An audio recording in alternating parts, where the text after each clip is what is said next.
Welcome back to Supply Chain Africa News. We are still with Mrs Nimo Hussein, and I want us to talk about what, as a youth, and you're also in the position of influence, we believe you are our voice. What plans do you have for the youth?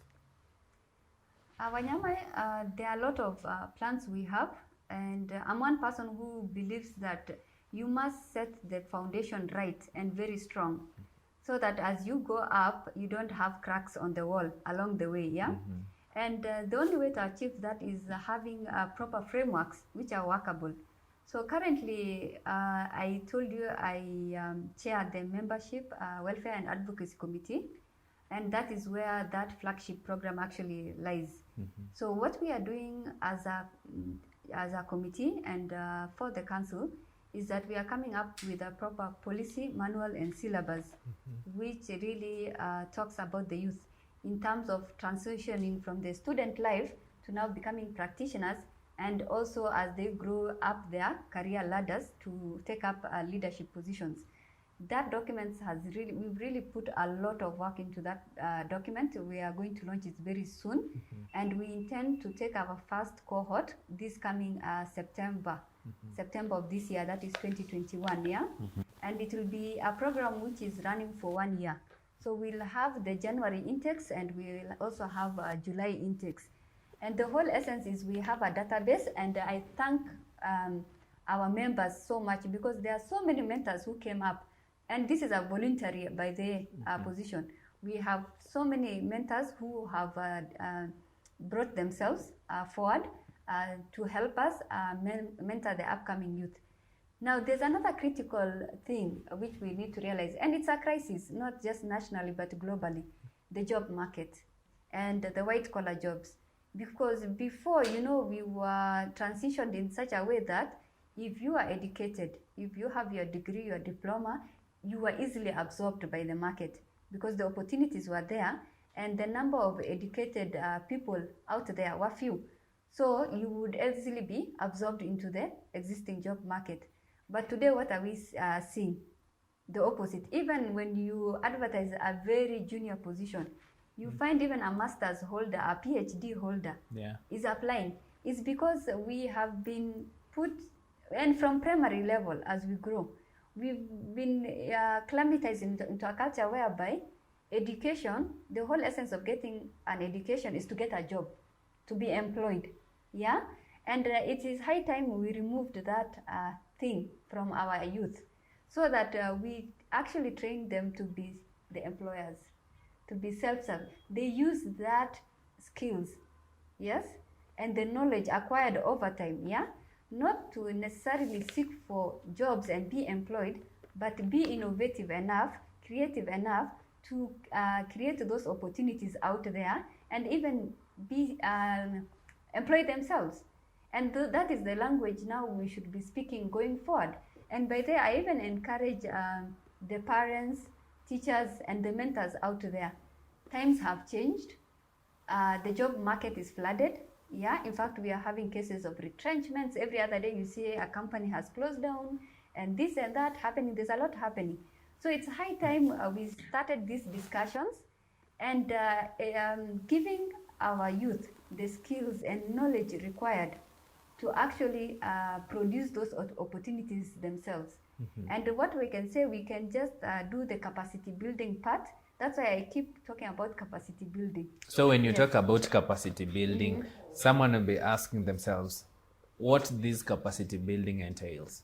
Like for instance, okay, I want to form my own company, yeah? I want to be an entrepreneur. What does it mean? What skills do I require? What does it mean to open that company? Because even being a supply chain practitioner, and there was those opportunities, yeah? Somebody just opens a company, and then you're like, what does this company do? They have no, they are just entrepreneurs. They are a jack of all trades. They don't have a vision. They don't have a mission. They have not aligned their thoughts well. Even when you ask them, what do you aspire? How do you want to grow this company? What does it entail growing the company? What things do you need to actually do what you're doing, yeah? And even in the ICT sector, whereby we can see these technocrats coming in, and people are really taking advantage of them. So like during the COVID period, I was very happy to see so many youth coming with ideas how they can really fight against COVID. Some were bringing hospital beds, you remember, the masks and all that. So as leaders, we need to ask ourselves, how can we help them? Yes, package their products in such a manner they can take it to the market, they are sellable, they are able to gain from it, and with time even build that company. So those are the discussions, all leaders and all mentors out there. That is how we can happen our youth. And I'm very passionate about the soft skills, the softer parts of it. Rather than most leaders will tell you, I want to do this hard and mortar, yeah? But in real sense, we need to develop individuals to be self-sustaining, yes. How can those youths who are interested join this mentorship program? Once we roll it out and we launch, we have detailed criteria, even in terms of selection. It's not obvious automatic, yeah? We even have a criteria of selection, how you are going to apply and submit your interest in this particular program. So we normally have a website, the KISM website, and we are going to upload there. So when the time reaches, we will do a lot of awareness, even on our social media platforms. We are very tech savvy, let me say. So definitely, and through, of course, we have our membership database. The same information will send it to our members so that they can take up. So what you're trying to say is you will make sure that all the youths or those people who are interested in this mentorship program will access those services. But again, now this is a limited opportunity. We have those probably who might not manage, to get the mentorship. Is there anything that you'll be doing to make sure that you're still engaging them? Definitely, that is an area we've really had discussions around, and that's why we have a whole area on sponsorships, the corporate sponsorships. So for those people who will not be able to manage in one way or the other, we want to enter into strategic partnerships with various corporates. And we have a policy and a manual on that, so that they're able to support us to kickstart this program. Of course, we will start gradually. We are not going to go big, yeah? We are going to pilot it first and change it as time goes by. Okay. So that aspect of getting into partnerships with our stakeholders out there, will really help us. Okay. Yes. I want you to talk to young professionals who are joining a supply chain. What special skill do they require, for them to climb that ladder of success? Okay, the first thing is, of course, you must have the basic foundation in as far as the technical skills are concerned. That is concerning supply chain, the profession itself. So you must be, if you are targeting the NGO sector, you must be familiar with the policies, the manuals, the standards, the laws that govern that particular sector. If it's the public sector, of course, we have our Public Procurement and Asset Disposal Act, the Regulation 2020, and the manual. So those basic foundations are very key in as far as your technical capabilities are concerned. Now, if I go to this other area, you must be very analytical, because it requires a lot of data mining, data management, data analytics. So you must be an analytical person at the end of the day. The other thing which comes handy, and it is very key, is supply chain is all about different stakeholders. So interpersonal skills, your communication skills, how you communicate, how you interact with people. It really helps because you're expected to negotiate, issues. You are able to discuss things with people. So that interpersonal interaction, and even in terms of presentation, is very key. So as young professionals joining the sector, please work on that. The other thing is you must be disciplined. We've seen quite unethical practices out there. They are there, I won't lie. They are there. So you must have values. Values are, and I tell every people, what are your values? Any youth I meet out there, I will ask them, what are your values as an individual? Because your supervisor will not be there to look after you every other day. You see, your parents will not be there. So what are your values as an individual? even when it's only God watching you, yes, will you do them? You know, there are certain things you need to set those boundaries by yourself and live up to those boundaries of professionalism, of being a person of high integrity, being person of discipline. So all those make you the perfect candidate out there. Okay. Yes. To some, when they look at you, they can think, or they will say, actually, you have achieved a lot for your age. Which strategies did you use to achieve or get noticed or promoted in the company that you are working in? I would say it's been a long, tedious one, but a short time at the same time, a short one, yeah. Because if you look at the work which went into it, first of all, I really took time to polish my technical skills, because that is the basic foundation. You know, my first degree was in marketing, so So I really had to set my foundation and really dig. Any short courses, long courses in the sector, I will take them. And any courses even relevant, they might not be directly related to that, yeah, but relevant to attainment of that particular add value to my technical skills, I will take them. So I really invested in academics and in professional qualifications, I'll say, number one. The other thing is I really took time to network. It's very key in this day and era, and mostly with our seasoned practitioners. By the way, there are some seasoned practitioners. They met me back into, and it's not that they found me. I took it upon, and that time, you know, we didn't have the resources like now in supply chain. You really had to dig. To find a supply chain practitioner was very difficult. An expert in that area was really extremely difficult during my time. But I went out of my way to introduce myself to those seasoned practitioners and learn one or two things. Even my master's class, I was the youngest, yeah? And we had very seasoned, I was lucky in that particular master's class. They were from various industries, seasoned practitioners. And I would ask questions, I will inquire, I will try to absorb as much information and knowledge from them, because I knew it was going to help me.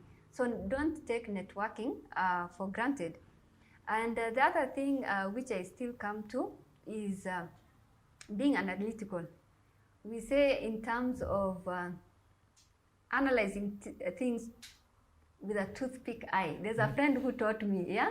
You should check things with a toothpick eye.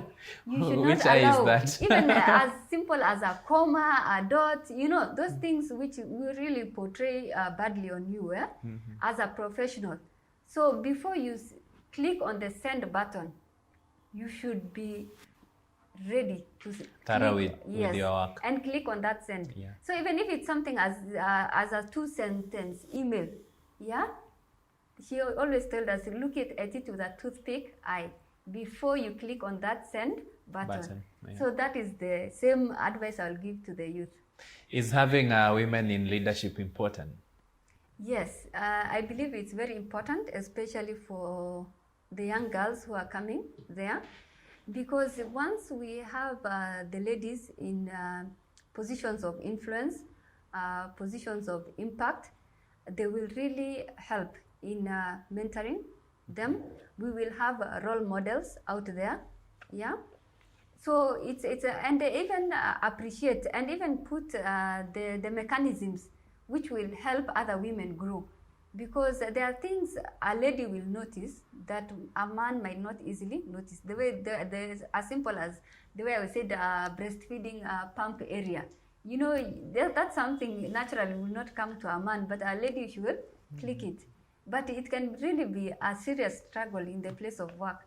So I believe when we have women in leadership positions, they are able to push some of those agendas for us, yes, at those top level positions. Yeah. Even issues around infertility, issues about maternity, you know, those kind of things we struggle with.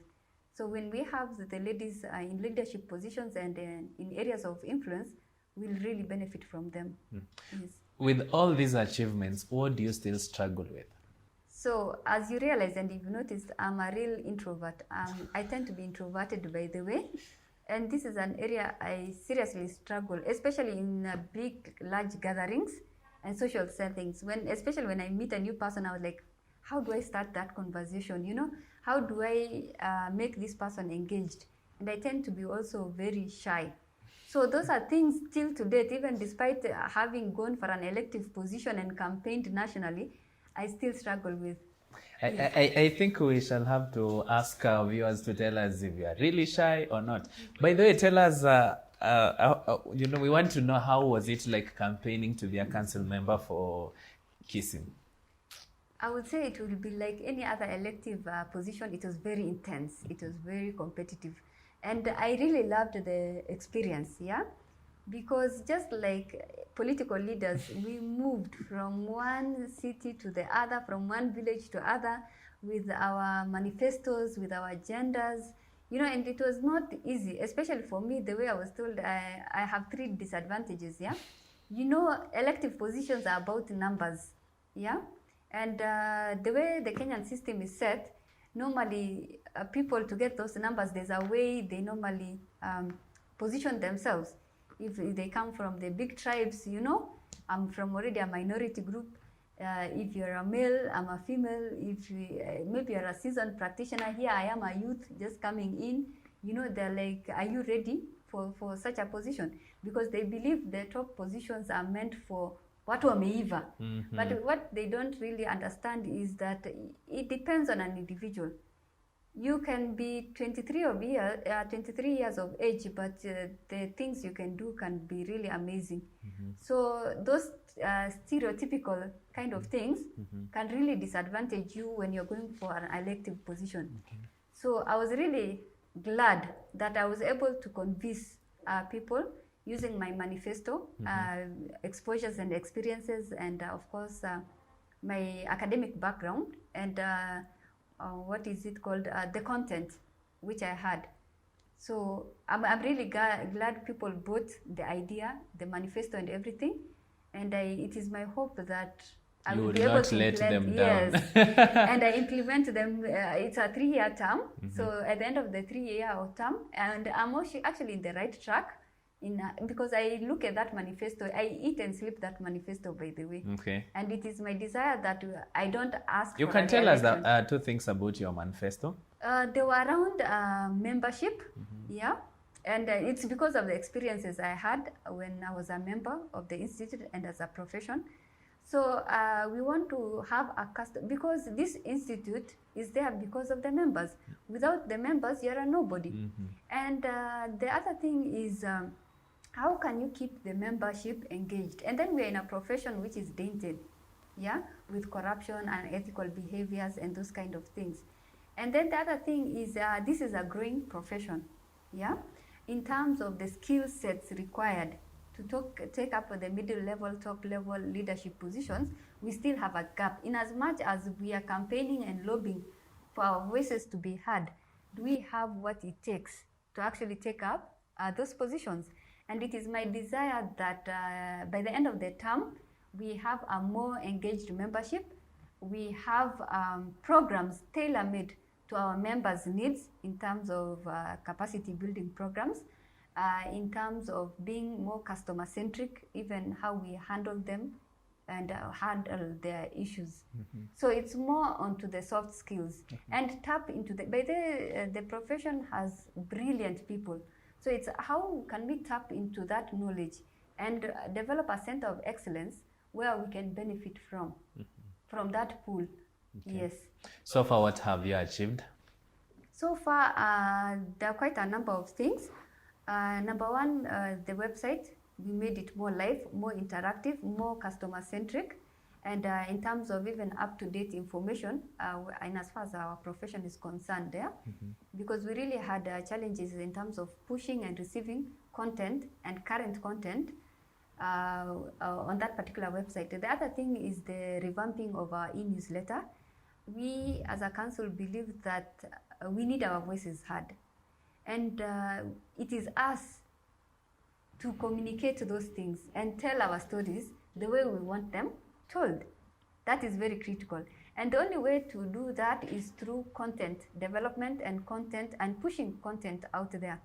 And we have a very vibrant now. We've done 2 issues of our e-newsletter. It's very vibrant, but then you need to read it. And from that, we have linked very strategically, the academia world, the practitioners, the students, yeah, so that innovations, creativities, policies, you actually, right now as we speak, we have a writers workshop to build capacity in that area, because we want proper content and process improvements and innovations coming from that team. So through the newsletter, we normally develop those tasks. Now the information which we put in that newsletter is what goes into what we call our consultancy arm. We've also come up with a research and a consultancy arm there. They incubate that information and they build onto that innovation to come up with better ways of doing things which will assist various industries within our economy. Okay. Yes, and the other thing is we need to celebrate ourselves. We are hardly celebrated. And that's why through my committee, I launched the first SPAS Excellence Awards, which recognize talent and appreciates innovations and process improvements where our members are involved in the various sectors they work in, and in the entire supply chain networks. And we were able to award quite a number of them. And some of them, because of that, they have been promoted. They have gotten better jobs, you know. So we need to celebrate ourselves where needed. It's not just being bashed for doing the wrong things, but we're also known for doing marvelous things. Yeah, yeah. And for that, we need to amplify that more than the few rotten eggs. Yeah. So this is just to mention a few. I can really see your passion. Any 3 attributes one need to succeed in life? There are 3 I have and I practiced, and they have really worked for me over the years. The first one I'll say is willpower, because we humans are fond of procrastinating. And I've also seen where people have moving goals. You have heard where your goal is to achieve something in 1 year, Yeah. even or 2 years, yeah? And you're not able to, and they keep moving, yeah? I don't believe in that. So for you to actually achieve what you're supposed to achieve, or or get the work done when it is expected to be done, it requires a lot of willpower. So the first one is for you to succeed in life, you must have the willpower to get things done when they are supposed to be done. The other thing is discipline. It goes hand in hand with willpower. So the people who succeed in life are the disciplined ones. I don't think undisciplined people, very basic things, even the 10 commandments of the Bible. So it's only, I believe, a disciplined person, somebody who has boundaries, somebody who has a vision, a mission, and sticks to it. It requires a lot of discipline. So if you're not disciplined, my dear, you're in trouble. Yeah. Then the other thing I will talk about is ethics. Yeah. And as you see, those things speak to each other. You need to have personal values that speak to you as an individual, because it's your brand out there. Yeah. And just like companies protect their brands at all means, you are also a brand. So you need to know what is your brand as an individual. Yeah, brand yourself and live by that brand and its values. So that's the 3 things I would really say. Where do you see yourself in the next 5 years? Like I earlier said, if you ask me the question, have you achieved? I'll say no. I still have a lot I'm working at in terms of my technical capabilities, in terms of my professional capabilities. But then there's still a lot I'm still working on in terms of upscaling myself out there. So my plan, of course, is take up more positions at influential tables, so that we can propel the supply chain profession out there and globally. Yes. You are such an inspiration to young girls, and council chair sometimes. Sorry. Actually, I kept telling, even when I was vying for this position, I was like, I think 3 years enough to create the impact that I want created. Okay. So I do not think even I'll be asking for a second term. Okay. So that is why I'm really determined to achieve my manifesto within the 3-year timeline. Even if you look at that manifesto, it was tied to the 3-year period. So it is my hope and desire that at the end of the 3 years, I'll have achieved what is expected of me, and I'll hand it over the baton to others. Yes. Your legacy? Okay, most people like legacies that brick and mortar. They are physical. You can see them with your eyes. But mine is that of a leadership legacy. More than ever, this country of ours, our beloved country, needs true leaders. Yeah, and the true leaders are those ones who have values and they look by those values. So it is my hope that I will be able to have shown the upcoming youth and youngsters what a true leader means and what it really means to be a leader. Yes. Okay, thank you very much for your time. What an interview. It was superb. Thank you very much for watching Supply Chain Africa News. My name is Wandabo Wanyama. Your take home is ethics, willpower, discipline. Always remember to log on to our website www.supplychainafricanews.com. And remember, every Friday we have a new video on our Supply Chain Africa News YouTube channel. Until next time, thank you.